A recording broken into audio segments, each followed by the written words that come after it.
lisez de toute urgence le livre de Philippe Millot et Martial Bild, Défaire le parti des médias.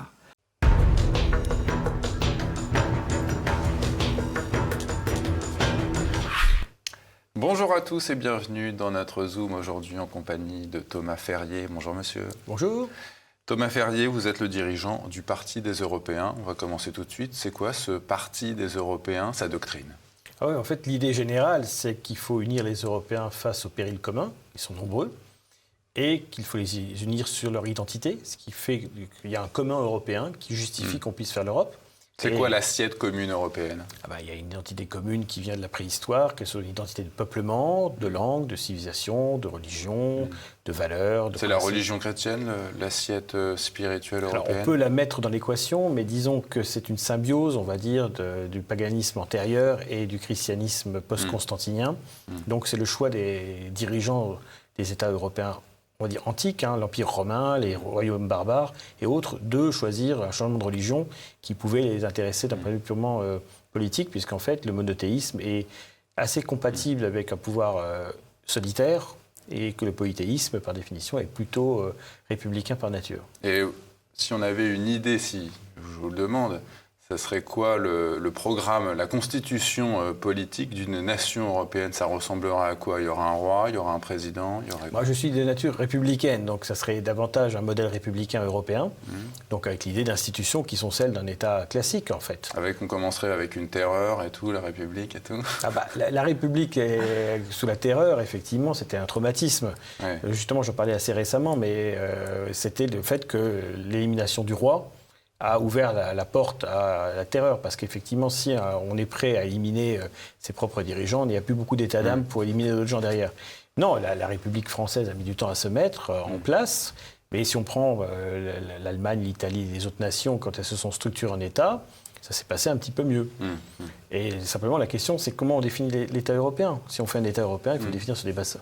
Soit on le fait dans l'esprit globaliste d'aujourd'hui, dans ce cas, non seulement ça ne servirait à rien, mais ça ne ferait qu'accélérer ou démultiplier l'autodestruction de l'Europe. Vous pensez que l'Union européenne, telle qu'elle est construite aujourd'hui, est un laboratoire du mondialisme ? Il est évident que l'Union européenne actuelle, qui de toute façon est à l'image des États qui la composent, et des gouvernements surtout, ne va pas aller dans le sens contraire. On a un Macron mondialiste, on ne va pas avoir une von der Leyen euronationaliste. C'est assez logique. Surtout que l'Union européenne n'a pas de grand pouvoir. Donc je dirais que l'Union européenne pas tellement nocive en tant que telle aujourd'hui, parce qu'elle ne va nulle part. Mais si on faisait un État européen comme je le souhaite, mais sur les valeurs des mondialistes, je pense que la question ne se poserait pas, parce que ça ne se fera pas. Mais ça serait catastrophique. Donc il faut bien avoir en tête que si on doit faire une Europe politique, c'est une Europe politique qui a une vocation identitaire. Ça ne peut pas être une Europe politique qui s'inscrit dans les paradigmes actuels. Donc, en préparant cet entretien, vous nous disiez qu'une Europe politique est possible. Mais une Europe politique, ça s'appuie sur une constitution. Or, l'Union européenne possède une constitution, entre guillemets. Qu'est-ce que vous en pensez de cette constitution ? Alors, pour moi, il n'y a pas de constitution européenne. Il y a des traités qui lient les États souverains entre eux et pour lesquels ces États, librement, ont choisi de mettre en commun, de mutualiser un certain nombre de politiques, notamment normatives. Il faut bien avoir en tête que, par exemple, Jacques Delors s'était vanté il y a de nombreuses années, et c'est repris souvent en chœur par les souverainistes. Ancien président de la Commission européenne. Président de la Commission européenne, il avait dit 80% des lois françaises viennent de l'Union européenne. En réalité, c'est vrai ? En fait, non, on est plutôt aux alentours de 15%. Et c'est normal, parce que toutes les lois qui relèvent du régalien ne sont décidées qu'à Paris. Si vous prenez toutes les lois emblématiques... Aujourd'hui, ça représente quoi ? Ça représente il n'y a plus de budget, l'armée, il n'y a plus d'armée, on n'a plus la monnaie. Il y a beaucoup de libertés juridiques. Par exemple, toutes les décisions sanitaires. Si vous prenez les décisions sanitaires, elles viennent uniquement des États. Alors après, ça peut se ressembler en fonction des voisins. C'est normal, en fait. Là, vous prenez la parenthèse sanitaire. Mais elle est représentative de tout le reste. C'est-à-dire que toutes les décisions qui sont prises, globalement, sont prises par les États. Alors après, la Commission propose ou incite à des économies budgétaires. Mais elle ne dit pas lesquelles. C'est-à-dire que si l'État français choisissait, au lieu de limiter le nombre de lits ou au lieu de ponctionner un certain nombre de catégories, par exemple une politique de restriction des dépenses liées à l'immigration, il pourrait y avoir des marges de manœuvre absolument considérables, elle pourrait le faire. En fait, c'est juste que l'État français ne veut pas. Donc le fait que l'Union européenne demande à l'État français une plus grande rigueur budgétaire, c'est pas scandaleux sur le principe. Le scandale, c'est que l'État français dépense beaucoup trop par rapport à ce qu'il devrait dépenser. Et le problème aujourd'hui est là. Et ça, c'est l'État français qui le décide. Donc l'Union européenne, elle a bon dos. L'Union européenne, simplement, c'est une structure faible, un ectoplasme qui n'a pas de rôle politique. Si on veut faire une vraie constitution européenne, mais il faudrait l'annoncer comme telle, à ce moment-là, il faut qu'elle ait les caractéristiques d'un État, au sens fort. On va commencer par une armée, mais on y viendra par la suite. Vous dites que l'Europe, dans vos tweets de Thomas Ferrier, est une nation. Et moi, j'ai cette citation en tête du général de Gaulle, que tout le monde connaît. On ne fait pas d'omelette avec des œufs durs. Quand il critiquait l'espoir de certains de faire une Europe fédérale, qu'est-ce que ça vous évoque, cette citation ? Écoutez, si on doit faire une omelette, mais dans l'urgence, il faut regarder quels sont les œufs à disposition. Donc, on a soit 27 œufs verts bien pourris, que de toute façon, on ne pourra jamais faire d'omelette avec, ou bien la Hongrie, la Pologne, les États du Visegrad, c'est pareil, ils sont pourris. Au niveau des gouvernements, oui. Moi, je considère que les gouvernements sont fondamentalement, détournés des peuples, même s'ils prétendent le contraire. Alors, la solution, c'est de se dire, il y a un œuf d'autruche là qui a l'air assez bon, et si on prenait cet œuf d'autruche pour faire l'omelette. Et c'est plutôt l'idée là. On ne fera jamais une Europe politique avec les États. On a essayé, c'est la méthode de l'Union européenne actuelle, ça n'avance pas, ça ne fonctionne pas. Ouais, mais ce projet-là, c'est dans 1000 ans. Imaginez convaincre les, je crois, 750 millions de citoyens européens. Il faut déjà commencer par ceux de l'Union européenne avant d'essayer de rassembler les autres en plus. Ouais. Mais d'une manière générale, il faut expliquer ce qu'on veut faire avec cette Europe politique. Dites-nous. Déjà, faire ce que les États ne veulent pas faire ou ne peuvent pas faire. Or, il y a plein d'exemples où les États ne feront pas ce qu'il faut. Donc, prenons un simple exemple, la politique migratoire. Est-ce qu'aujourd'hui, les États d'Europe occidentale, dont la nationalité est totalement dévaluée et dévoyée, sont en mesure de restaurer l'identité native de leur peuple en conservant les cadres étatiques et structurels qui ont permis cette modification ? Je ne pense pas. Donc, il faut que l'Europe politique soit aussi une façon de pouvoir, on va dire, nettoyer les écuries d'Augias de l'Europe décadente. Mais vous parlez d'identité, mais on voit bien que la plupart de nos concitoyens sont totalement mondialisés, qu'ils acceptent l'immigration de masse. Comment vous allez vous y prendre pour, si on peut dire, les ramener à la raison ? En fait, ce qu'on constate, c'est que les électeurs qui sont les plus hostiles à l'immigration restent souvent, pour le moment, dans des schémas nationaux.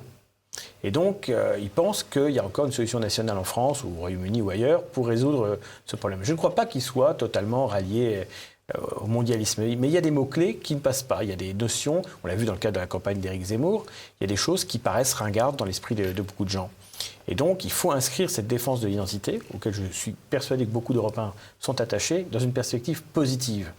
Le discours nationaliste ou souverainiste a toujours tendance à dire « c'était mieux avant ». Donc, c'est vrai ? En fait, c'est jamais vraiment le cas. Si on prend par exemple la France des années 50-60 qu'on idéalise, on oublie que la France était en guerre déjà de 46 à 62, non-stop, entre d'abord l'Indochine, la débâcle de Dien Bien Phu, l'humiliation de Suez, où la France, l'Angleterre et Israël ont gagné sur le champ de bataille en Égypte, mais doivent perdre sur le plan diplomatique sous la pression américaine et soviétique. Il y a la guerre la guerre d'Algérie déjà, bien sûr, qui finit par une France qui, sur le terrain, avait probablement gagné, mais qui ne pouvait pas tenir diplomatiquement aussi. Et donc la France, finalement, abandonne le terrain en 62 et laisse d'ailleurs les Français se faire expulser, massacrer, voire massacrer par la suite. C'est-à-dire qu'en fait, on voit bien que de 1946 à 1962 déjà, la France, c'était pas ce qu'on nous vend. Après, bien sûr, De Gaulle, il y a le Concorde, il y a la bombe nucléaire, il y a un certain nombre de choses. Donc c'est symbolique tout ça, c'est beau. C'est vrai que ça. On se dit qu'il y avait des projets qui avancent. C'est mieux que la bombe quand même. Oui, on se dit qu'il y a des projets qui avancent, mais de toute façon, tout ça est vieux. On ne reviendra pas aux années 50-60.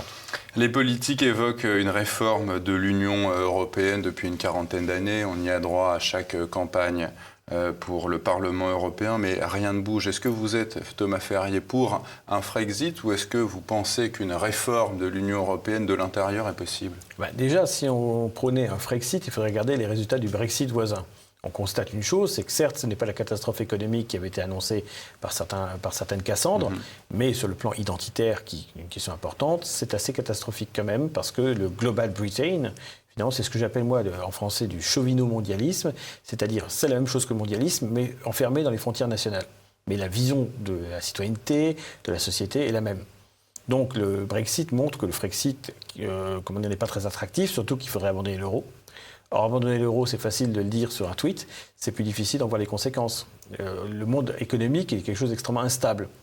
Donc il y a cette monnaie qui existe, elle a une certaine crédibilité, même si effectivement, en ce moment, elle a un peu baissé, mais cette crédibilité de l'euro nous protège en réalité, parce que nous avons des taux d'intérêt de la dette qui sont assez confortables, qui évidemment ne sont pas satisfaisants. Mais vous savez que l'euro est surévalué par rapport à notre économie. Il l'était, mais maintenant qu'il vient de baisser et perdre 30%, il ne l'est plus. Parce qu'à un moment donné, sur l'euro, on ne peut pas toujours l'accuser de tout et son contraire. On ne peut pas dire l'euro est trop cher, donc ça ne marche pas, et puis après dire l'euro a baissé, donc ça ne marche pas. Mais il reste trop cher. C'est pas parce qu'il a atteint la parité avec le dollar qu'il est bon. Alors ça dépend de... Et puis de toute façon, un État a intérêt à avoir la main sur sa monnaie, qu'il puisse la dévaluer, la dévaluer en fonction de son économie. Mais en fait, si la France n'avait pas l'euro, si la France se dissociait de ce carcan que certains y voient, en fait, elle dépenserait au moins autant, et peut-être plus, et peut-être plus mal.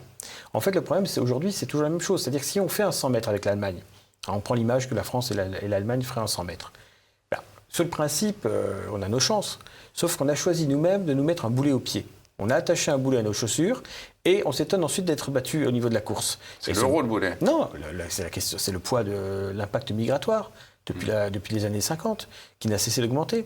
Si cette question identitaire et migratoire, était résorbée, la France serait à peu près équivalente individuellement au niveau de l'Allemagne. Mais maintenant que c'est comme ça, il faut revenir en arrière. Mais comment on revient en arrière? C'était mieux avant, là.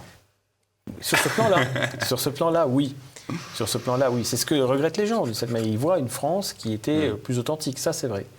Mais est-ce que c'est scandaleux pour vous qu'un pays ait sa propre monnaie? Je veux dire, tous les pays du monde, sauf ceux qui sont à l'intérieur de l'euro, ont leur propre monnaie. C'est-à-dire que si on pense que l'Europe est un pays en tant que tel, c'est très bien que l'euro existe.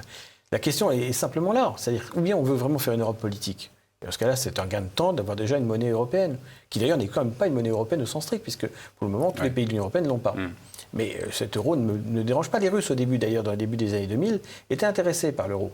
Simplement, nous n'avons pas fait ce qu'il fallait à l'époque. Et les Américains, de toute façon, n'ont jamais voulu que l'euro puisse rivaliser vraiment avec le dollar. Donc, en fait, on l'a vu avec la crise grecque en 2010. Qu'est-ce qui s'est passé? Tout le monde savait que la Grèce avait menti pour rentrer dans la zone euro, mais tout le monde l'avait admis. Le problème, c'est que c'est un maillon faible. Que fait un spéculateur international à la sorte des États-Unis dans ces cas-là? Il attaque le maillon faible. Et nous, au lieu de réagir tout de suite, de défendre les Grecs immédiatement, on a laissé la situation pourrir.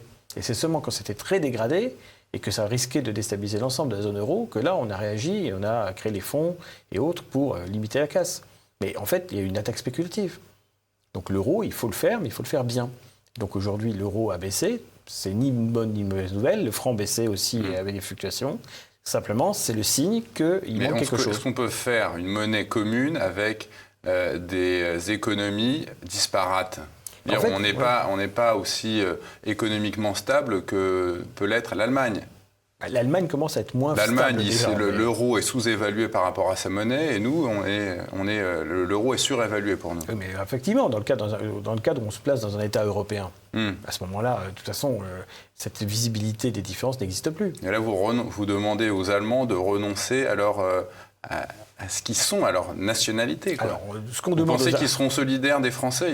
Ils ont du mal quand on leur demande aujourd'hui. Alors, il faut se mettre dans l'optique d'Européens qui se réveillent, parce que l'équation part de ce postulat de départ. Soit les Européens restent endormis, et dans ce cas-là, de toute façon, la question ne se posera même pas. C'est un long pourrissement vers une extinction programmée.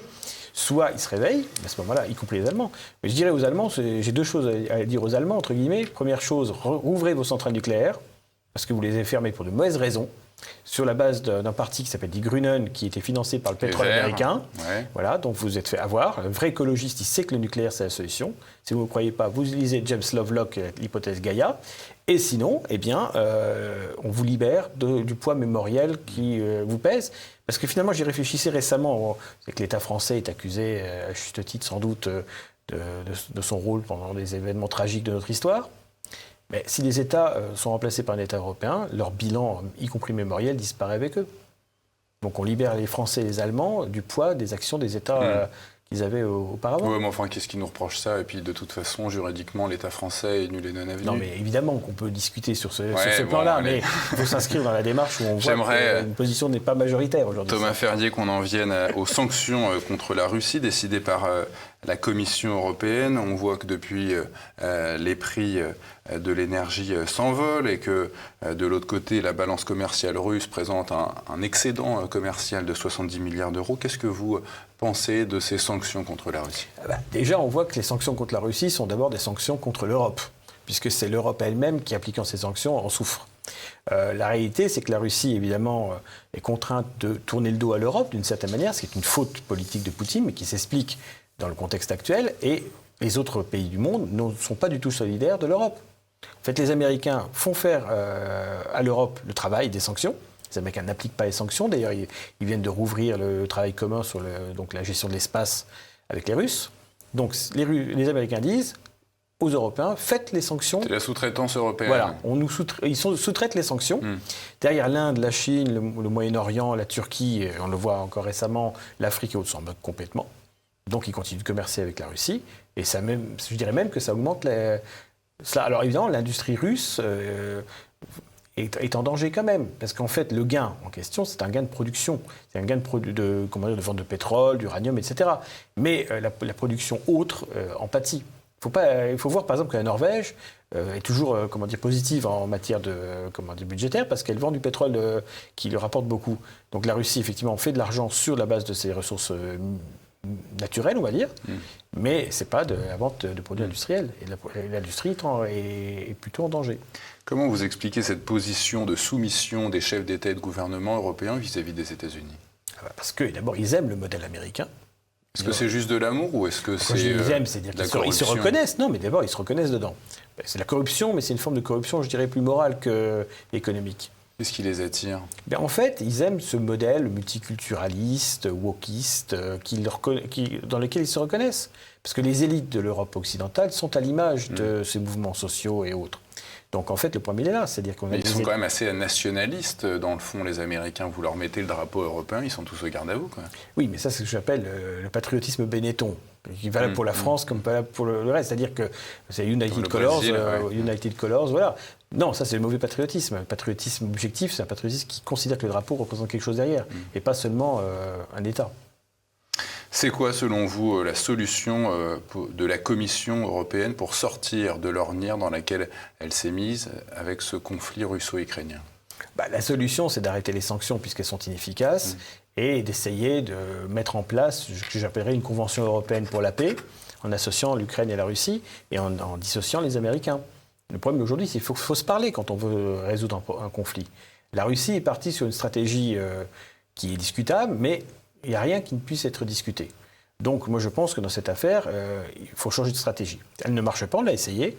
Elle ne pourrait marcher que si tous les pays du monde faisaient le même jeu. C'est-à-dire qu'effectivement, si, à part la Russie, tous les pays boycottaient la Russie, elle serait contrainte évidemment de céder.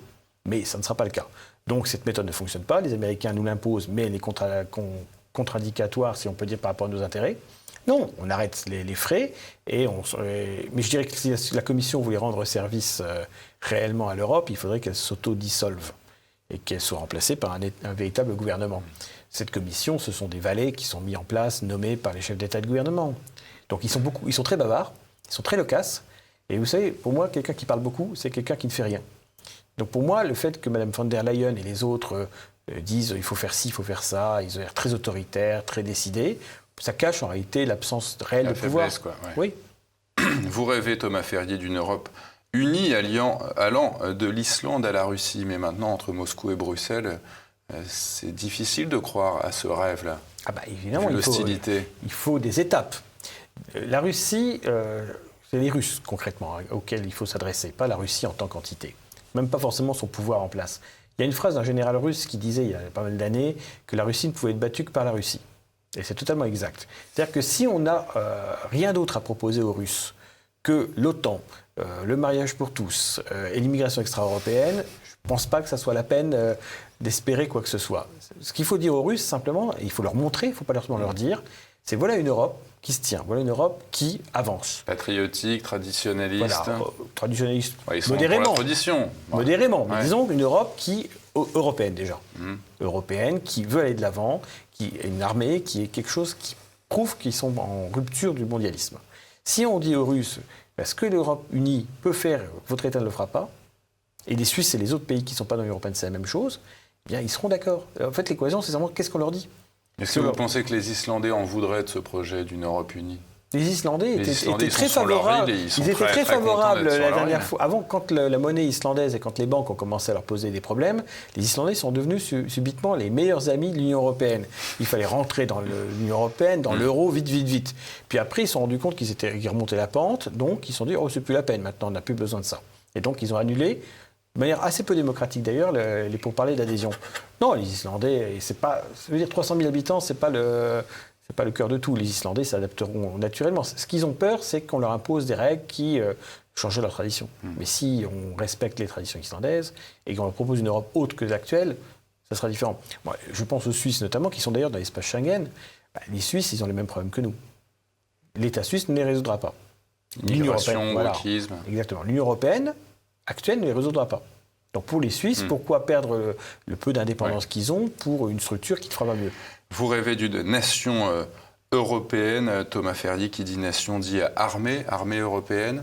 Or, aujourd'hui, le feu nucléaire est une prérogative du président de la Ve République. C'est quoi votre position sur ce sujet ? On le partage avec les autres Enfin, du coup, si l'Europe est une nation, alors, si l'Europe est tout un État, le monde bénéficie de la puissance nucléaire militaire française. Alors, le danger, il est de parler effectivement d'une Europe des États. Si on mutualise l'arme nucléaire française, dans le cadre actuel, c'est catastrophique, parce que personne ne décidera jamais de rien. Donc, évidemment qu'il ne faut pas mutualiser dans une Europe des États l'arme nucléaire française. Il faut se placer dans le cadre d'une Europe unie. Dans le cadre d'une Europe unie, à ce moment-là, il y a un État européen, il y a un dirigeant européen, à ce moment-là, eh bien, tout le matériel militaire de l'ensemble de l'espace politique en question est mutualisé. Et ça concerne l'arme nucléaire française, mais éventuellement britannico-russe, dans le cas où l'Europe serait complètement unie. Et ça concerne aussi le siège à l'ONU, qui est un siège avec le droit de veto pour l'Europe entière, ou qu'il y en ait 3, Russie, Royaume-Uni et France, ça ne change rien. L'important, c'est d'avoir un veto. Moi, par exemple, sur la question... le veto, on a vu l'importance que l'ONU donnait au droit de veto lors de la guerre en Irak. Quand Chirac s'y opposait, ils y sont allés quand même. Oui, mais simplement, il faut s'en servir, de règles. C'est-à-dire que moi, je propose, non pas la politique de la chaise vide à l'ONU, je propose la politique du veto permanent. Et surtout, la politique... de la sortie de l'ONU, alors. Non, il faut être plus subtil que ça. Sortir de l'ONU... Le refus permanent, c'est... Non, mais ça revient à ça. Mais il faut, si on sort, on n'a plus de contrôle sur l'ONU. Il faut neutraliser la structure. Pour la neutraliser, il faut rester dedans tout en la parasitant et en la bloquant. On supprime tous les financements, on ferme toutes les UNESCO, UNICEF, tout ce qu'il y a en Europe, on ferme tout, on coupe les financements. Les Américains ne payent pas d'ailleurs l'ONU. C'est nous qui payons. Les Américains, ils sont installés à New York et ça fait des années qu'ils ne payent pas leur part. Donc l'ONU, on la neutralise en disant veto permanent et on ne donne plus un copec.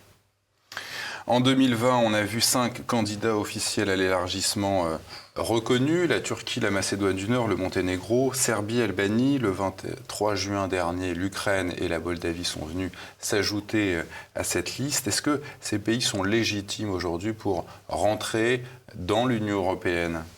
Déjà, il faut bien avoir en tête que ce n'est pas parce qu'on ouvre un processus d'adhésion qu'il va avoir lieu demain matin. Donc, la Turquie est entrée dans le processus en 2005. La Turquie, ça fait 17 ans, la Turquie ne rentrera jamais dans l'Union européenne. Mais personne n'a le courage, et c'est ça qui me choque d'ailleurs, de leur dire non. De fermer officiellement la porte. Parce qu'ils pensent qu'il y a toujours une marge de manœuvre avec Erdogan. On a bien vu ce qui se passe avec l'OTAN. La Suède et la Finlande veulent rentrer dans l'OTAN. À mon avis, c'est une erreur. Mais Erdogan fait chanter. Il dit non, mais moi je bloque si je ne tiens pas de ça ou ça. En fait, Erdogan aujourd'hui se comporte comme un ennemi de l'Europe, clairement. Pourtant, on n'est pas foutu de lui dire... Il a peut-être raison, d'ailleurs.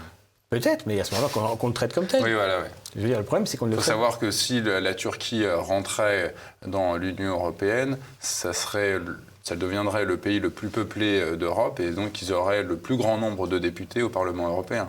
Ah bah oui, c'est bien... Proportionnellement, vu que c'est proportionnel, oui, parce qu'on le aurait, nombre de députés on aurait qui sont... un quart du nombre qu'ils auraient de députés, on va dire, kémalistes. On pourrait survivre à ça. Mais la Turquie d'aujourd'hui ne va pas dans le sens du kémalisme, elle va dans le sens d'une forme d'islamo-conservatisme, pour dire les termes, ou d'islamo-nationalisme. Et alors, pour finir là-dessus, parce que c'est un sujet très important, puisque l'Albanie et la Macédoine du Nord, ça vient de se faire. Il faut arrêter, je pense, je dis à nos amis qui ont un côté trop serbo-centré, il faut arrêter de voir l'Albanie comme une sorte de monstre vert Vous faites référence à l'Albanie historique.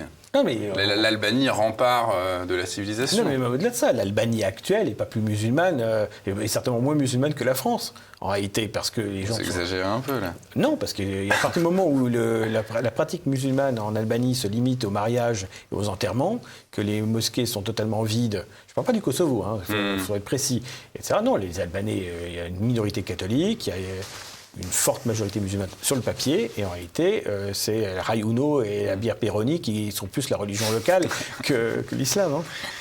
Pour terminer, vous vous dites consterné par l'incapacité, Thomas Ferrier, de certains souverainistes à débattre avec vous. Ça coince sur quel sujet ? Alors d'abord, je pense qu'il y en a certains qui ont peur. Alors on peut en citer quelques-uns. Parfois, ils sont invités parfois sur TV Liberté, comme Rougeron, qui m'a bloqué sur Twitter et qui, visiblement, alors que d'autres ont eu l'idée de proposer, ne semble pas enthousiaste à cette idée. Après, il y en a avec lesquels je n'ai pas spécialement envie de débattre non plus, donc en toute honnêteté. C'est quoi les sujets qui bloquent ? Les sujets qui bloquent, c'est notamment la question identitaire, parce que les souverainistes, sauf exception, sont quand même très rétifs sur ces questions-là. Et, la germanophobie, etc. Oui, et au-delà de ça, ils ont tendance, alors c'est peut-être parce que le souverainisme viendrait de la gauche, c'est une hypothèse intéressante à travailler, ils ont une tendance, exactement comme l'extrême gauche, à nazifier à peu près tout ce qui n'est pas comme eux. Et on le voit, grande Europe. Voilà, mais on le voit avec les Ukrainiens et les Russes. Chacun, c'est pas la queue du Mickey, c'est la queue du nazi. C'est trouver lequel est le plus nazi. Est-ce que Poutine est plus nazi que Zelensky ? Est-ce que le bataillon Azov est plus nazi que le Rassemblement National ? Ou j'en sais rien. Chacun se fait la petite concurrence de savoir qui est le plus extrême dans l'esprit de l'autre. On l'a vu encore même il y a quelques jours, des membres de la NUPES qui ont expliqué finalement que non seulement le Rassemblement National était nazi, mais qu'en plus Macron était pétainiste. Donc si on en est à ce niveau-là, je veux dire, avec eux, je ne sais pas qui n'est pas fasciste. Eux-mêmes peut-être se font des procès en fascisme entre eux.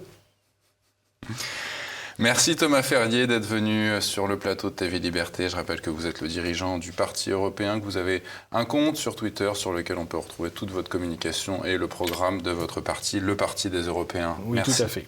Merci. Merci à vous.